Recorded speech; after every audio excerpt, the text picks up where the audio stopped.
All right, so we're in the hangar. Remember where that is? Right behind this rug. You see a plate with a hole. Well, there's the hole. There's a plate just kind of covering the base for the meantime. Which has a pipe that kind of comes up from there and has some wire hanging out the back of it. Something is just kind of stuck back there in the corner somewhere. And that's what's going up and over around to the breaker, which is in the corner over there. You can't see it, I guess it's on the other side of the airplane, a little bit below that. Yeah. And we have a 50 amp breaker. Let's go check it real quick just to make sure. No, it's got a breaker in there, but I don't think I can show you the wire without taking off the panel. But I think we put the wire in there just to kind of fit that 50 amp breaker. So whatever goes along with the 50 amp breaker, it's the kind of wire that we have right now. Because I was only really intending to maybe put an RV in there, just some basic stuff, some lights. Didn't think it'd be a whole 100 amp, but I can't find a 50 amp panel. Anywho, so the cables come up to here. I've got a box or like an on-off disconnect for it somewhere around here. I'm just gonna flip and find it.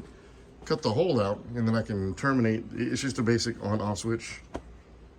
You may have seen it before, I don't know. We'll tie the bottom part up where it goes to the top part of this on-off switch.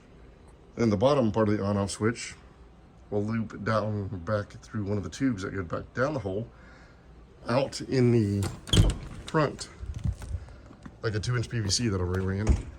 That comes straight out here to the very front piece, kind of where you see a little bit of a divot. There's another ditch that goes off to the right, way on down here, and it actually comes up to the right of this door. Let's go check it out real quick. So all I have to do is put a string in there, suck a vacuum through it, and be able to get to the other side and then pull this line, whatever we're gonna get, through there. Hopefully it won't be so hard. Through the door. All right, and here's kind of what it comes out on this side. Now the guys who set the barn up to put the wall a little further over than what I was asking, but they wanted to be safe than sorry. But as you see, we got like a whole couple foot. So we'll have to bend the pipe up, put a 90, or maybe a big sweep, which is gonna be kind of awkward in the way, but whatever. We'll make it work. Same thing with my vent pipe out here for the septic. Probably shouldn't have put it way out there. I should put it in a line or just not done it at all. So I think the idea is to put a 90 at that grade PVC all the way up to the wall here, and then we'll put the box on this side. And I don't know, we'll have to stub it up a little bit, make it a little more centered, or maybe put some 2x4s out here to stick out enough to get it to mount. Hopefully this will be directly up the middle, or maybe on the right hand side of where this panel is coming through, depending upon what punch out options there are. And then we'll just set the box up here somewhere, somehow. And then from here, we'll branch out all of the other wire going to the other receptacles and lights. But that's kind of this weekend's project, or this week's project, is to figure that out. If I can get a propane heater in here, because it's flipping cold. These things got put in yesterday and they actually got a temperature. So it's about 44 in here right now, but that's still too cold for me.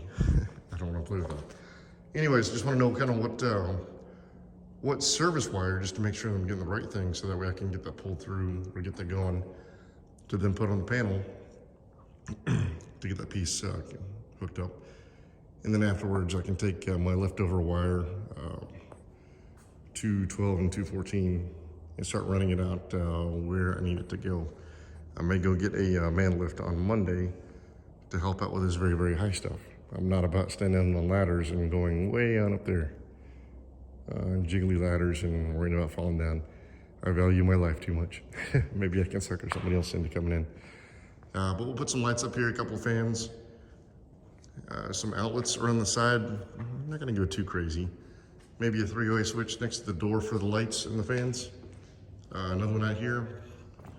We're gonna put a 4 outlet up here. So right now I've got it all rigged up with an extension cord and a power strip. I need 4 of them, 2 to service the lights and 2 for the garage door motors. They all kind of work together, so if you walk in, the motion sensor will get you, turn on the lights, and I don't know. And over here in this area, we're gonna set up a little shop bench, workbench, whatever, so I'll put some more electrical outlets over there. Right off to the right-hand side of this, I'm probably gonna put a desk over there and some ham equipment. So again, I'll put some more outlets over that side. Probably pre-amp a panel over there, or just get everything sort of set up for a couple extra grounding rods to put on the outside for that kind of stuff. And I suppose I should probably do that over here too, to go ahead and ground it like they did the main panel and sub panel in the apartment. Get a couple of ground rods or two, spread them 6 foot apart with some copper, and make sure all of that's properly grounded as well. Up here, we're gonna just put like storage racks, just like metal racking or whatever, and plastic tote bins. So for Christmas trees, clothes, whatever, kid crap that we're not using that's in the hanger right now, we can bring it on out here and put it up on a rack just to kind of get it up and out of the way. Just more for storage, or dry storage, I guess.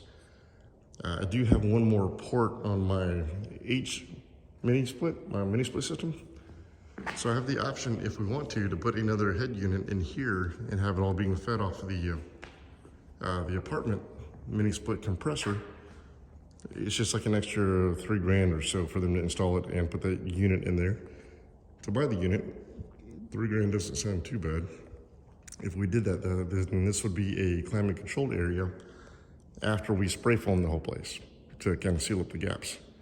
And that would be kind of nice. Then you can work in here in the wintertime or in the summertime and have AC or heat.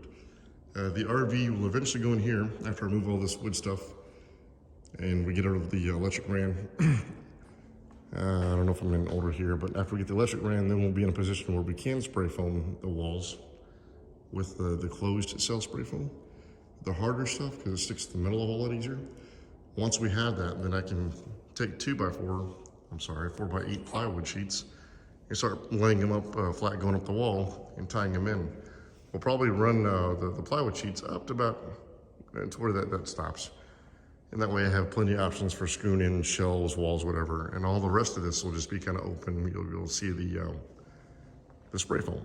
Because I really don't know if I'm gonna be tying anything or mounting anything really, really above to where I can't really reach anyways. So I thought about maybe just doing the bottom half with the plywood for a wall, whatever, and just leaving the top half kind of exposed. I would like to go back and see if I can spray paint it with one of those rental sprayers that you get paint out of a bucket from. A lot of the professional guys will use them.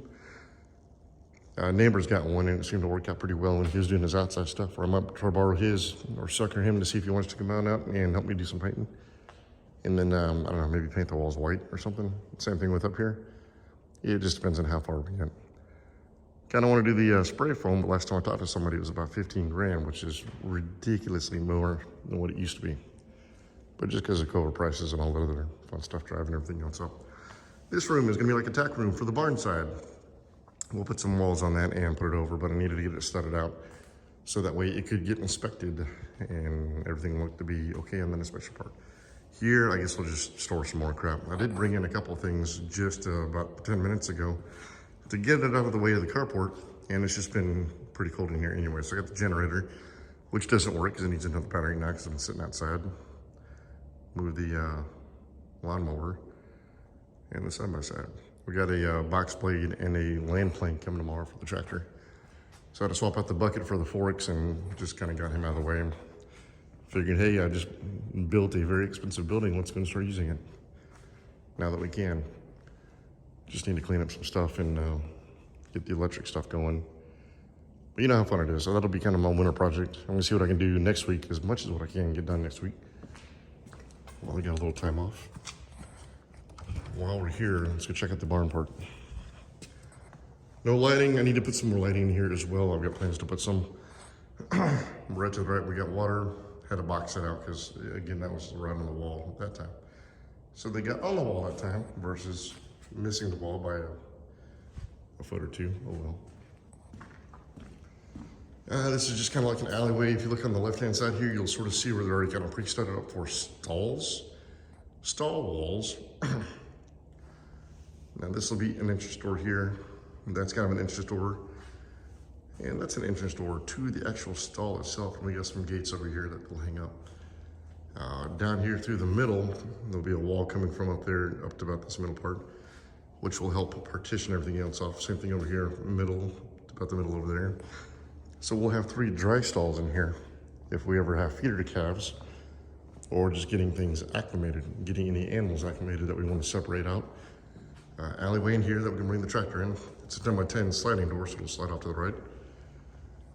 We just need some lights in here. Probably a couple of fans that will mount on the side. So we need some outlets on the side up here. Man, it's cold in here. And again, with our tack room, we'll just be able to come over here, open up the door, grab medication, supplies, whatever, feed, and just walk it on over. And then you can do the same thing with water, do what you need, walk it on over. That way things are kind of nice, hopefully tucked, picked up out of the way. Not a free-for-all, not a mess. You don't have to fight with animals seeing food and wanting to go for food, because it'll be in its own little room. Same thing with the wall ID over here. We'll just still go up to this studded up piece of wood and do the plywood going up that high and leave the rest of it just open. I don't know for sure yet if we will spray foam in here, because it's not going to be climate controlled in here. If you see these doors, they already have a little bit of a gap all the way around. You still need to get an extra hinge for that guy. And other than that, they're pretty much done. Just got to finish up these walls, finish up this one door. Got the Dutch doors, so we can open up the top parts if you want to. Over the summertime, I guess over the summertime, I'm intending to leave the top parts open if there's animals in here, and then we'll just leave that 10x10 sliding door open. And that'll be the only ventilation other than fans if we have anything on here. This place really doesn't need to be climate controlled, heat and cooled for cows.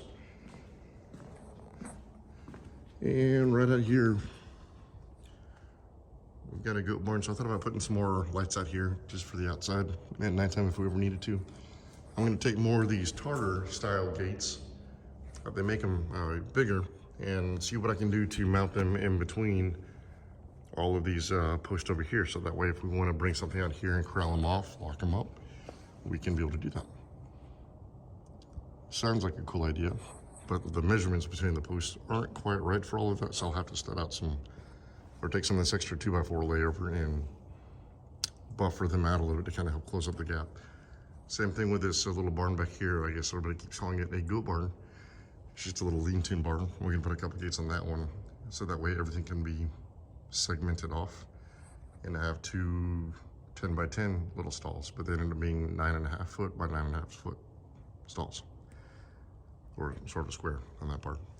So we'll put some light out here, and then I'm also going to run some network stuff. So we put some network cameras to be able to monitor what's going on. Hopefully I can see something nice off the back, and monitor what's going on in here, if there is anything in here, and just for security, I guess, just to kind of keep an eye on everything.